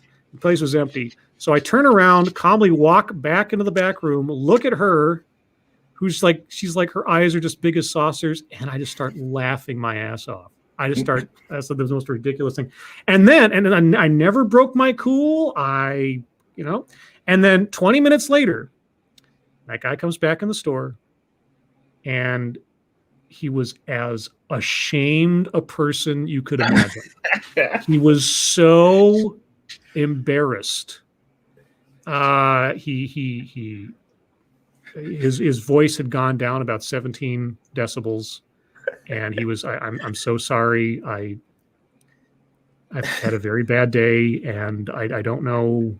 I was like, it's okay. It happens to everybody. Inside, I'm still cracking up, but on the outside, I'm just like, it's okay. Hey, everybody has bad days. It's all right. It's okay. I just kind of left it there, didn't let it linger, whatever else. And I'll tell you what, I never had a problem with that guy ever again. I never had a problem with him before then. But after that point, that guy was an absolute angel every time he came in when I was around. And it was a story that obviously I still have to tell years after the fact. And my sister, who she worked at the same place with me for a while, she knows about that story. And every time I bring that up, she's just like, "Oh yeah." I just have to say the guy's name, and she's like, "Oh, so I spit on your grave." Like, it's just, anyway. That's hilarious. Moving back, Duolingo, back when video stores existed. Yeah, exactly. These are the olden days. This is when DVD was first coming out, and its direct competitor was this DivX thing. And it was like, is it going to be DivX or is it going to be DVD? Because the studios like DivX, because DivX was the system where you had to download the movie onto your machine at home and encode it onto a blank disc, and then it would only play in your machine. You couldn't take it anywhere. Hollywood loved it because it prevented piracy and all this other stuff. And we know who won that battle. So. Yeah, because there's no way in the fuck that would have ever survived. Yeah, and I mean, and even at the time, when I read the trades on this stuff, I was like, no one is ever going to buy this thing, because if you buy a blank disc, you download the movie on it, and if you pay a rental price, the movie is able to be viewed 3 times before it locks, and then if you pay a purchase price, then it's permanently encoded on the DVD or the disc. But you can only play it in your machine. Like, what happens when your machine breaks or it eventually becomes obsolete? You have an entire library full of movies you paid for you can't watch again? Mm-hmm. What? I was like, I mean, even back then, I immediately saw the flaws in that thing. And so, yeah, that died. And, of course, before that, there was laser discs. And we had all tons of laser discs. I could tell stories. Anyway, moving on. Cannibals Wizard, split between you two and emo omelet filled with bacon, sausage, 4 different cheeses, juicy ham bits, onion ribbons, slivers of bell peppers, and a jug of maple syrup flavored rum. I believe he meant an emu. Oh, well, it says an emo. And I'm like, I didn't know that emos laid eggs, but I suppose that's possible. What's hilarious? Yep. I was about to say, what's hilarious about that is on this episode of Bubble Guppies that Squeetus was watching today, there was an emu that was an emo on the episode. Okay. Which made me think of everything except the maple syrup rum sounds fine. Because I like omelets. That's fine. Andrew Joyner, I watched the film specifically because of the title, but I kind of expected what it was going to be like. Well, I mean, if you had no idea from the cover art of I Spit on Your Grave, what you might be in for, if you had no idea from reading everything on the back that said this movie has been banned in 17 countries or something, if you had no idea from the giant Dayglow green sticker on the front of the box that my boss put there that said, will not rent to anyone under 18, nor will rent to any adult accompanied by anyone under 18. I don't know what that guy was thinking. To this day, I have no idea how all of that just kind of over his head when he rented the thing in the first place. I wasn't there for it when he rented the thing, but man, I was there when he returned it. Ebony Williams, best cartoon of the past decade. Oh, well, I was about to say Batman the Animated Series, but that's a couple decades back now. Best cartoon of the past decade. Well, I mean, are we talking about cartoons, or I'm assuming you're not talking about anime, because anime would be a whole different thing, and there could be going for days on that one. Cartoon. Last decade. Everything I'm thinking of is everything that I paid attention to has got to be 90s and back. So I don't know. I mean, there's still episodes of Family Guy playing, but I never really liked Family Guy that much. I don't know. I mean, the only thing I could think of right off the top of my head, like cartoon wise, is that new Hell of a Boss thing. And it's not, it's not on an actual TV station, and it's not, been published or whatever and all that good stuff. But it's the best cartoon I've seen in a long time. So yeah, there have been some good DC Universe animated movies. Well, I mean, I guess it's a cartoon. Yeah, Into the Spider-Verse. It's pretty good. Oh yeah, that was pretty good. But with that said, guys, we're at the top of the hour and thus the end of the show. Slight apologies for the going on long with that Newsweek article, but it was just too interesting for me and what I've covered on my channel before not to do a deep dive on. So appreciate you guys hanging on for that one. Satsu, you doing anything after this? Editing. All right. As for myself, don't have anything planned for tomorrow specifically, but Thursday, remember guys, at noon Pacific, 3 p.m. Eastern, I'll be doing another TED Excellence. And this coming Sunday, probably around 8 a.m. Pacific, keep an eye on my Twitter for that one, I'll be doing the next Curriculum of Fear, following on with the equitable mathematics lessons and such. I have a video, or at least a Zoom conference thing that I'm hoping will be even more enlightening than the last one was. But with that, everyone, thank you guys so much for joining us tonight. You guys really are the best audience in the whole of the world. Moderators, thank you for keeping an eye on things. Even though you guys are so well behaved, moderators have very little to do, which is a good place to be. Everyone who donated, thank you so much for your generosity. I really do appreciate it. If you'd like to hear more from us, you can find us tomorrow night on Satsu 2 Senses channel at the regular time, 6 p.m. Pacific, 9 p.m. Eastern, for another episode of The Lords of the Night. So everyone, thank you again for joining us. Hope you're all safe and well. If you're not well, please get well soon. Satsu, thank you for joining me as always. Yep. Everyone, your lives make us sad, and we will see you tomorrow. Bye, guys. And taking out my copy of Screw the Roses, Send Me the Thorns, the romance and sexual sorcery of sadomasochism. Sadomasochism. And today's secret word is strands. S-T-R-A-N-D-S. Strands. I love you too, Poker Pierce. Well, now isn't that just a lovely thing?